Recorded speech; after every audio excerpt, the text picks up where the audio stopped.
And we have some breaking news coming in. The Defence Acquisition Council is likely to meet this week to approve a deal of 114 Rafale fighter jets from France worth rupees 3.25 lakh crore. The proposal, which has already been cleared by the Defence Procurement Board, involves buying 18 aircraft in fly-away condition and the manufacturing of the rest in India with up to 60% indigenous content. About 80% of the jets will be made domestically, and this will be boosting India's aerospace industry. The deal is expected to be finalized during French President Macron's visit to India for the Artificial Intelligence Summit from February 18 to 20.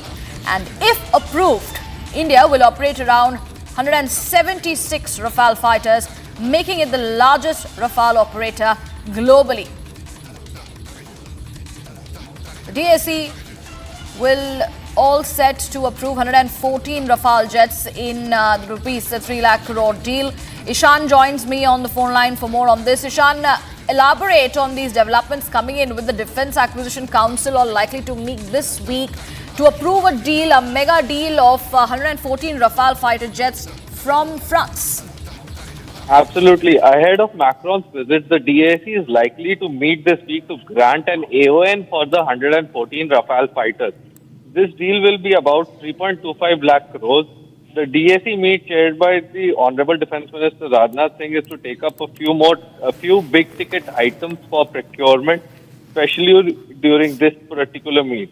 The plan is to take 18 Rafales in flyaway conditions, with 96 to be built in India under the Make in India MRFA model.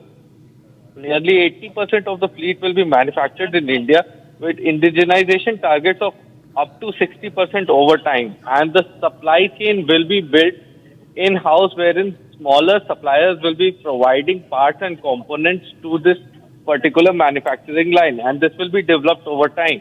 Apart from this mega 3.25 lakh deal, which is possibly one of the biggest deals signed by India, there are two other very big ticket items on the list as well on this particular DAC.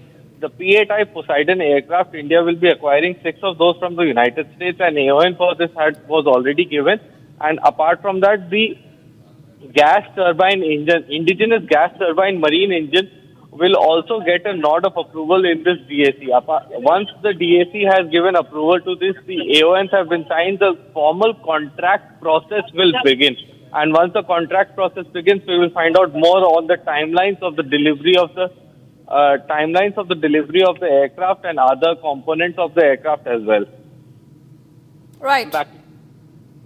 Right. Ishan, appreciate you join us and give us those details on that mega deal, which is also slated to take place. With that, viewers, we are now shifting our focus to some more breaking news coming in on the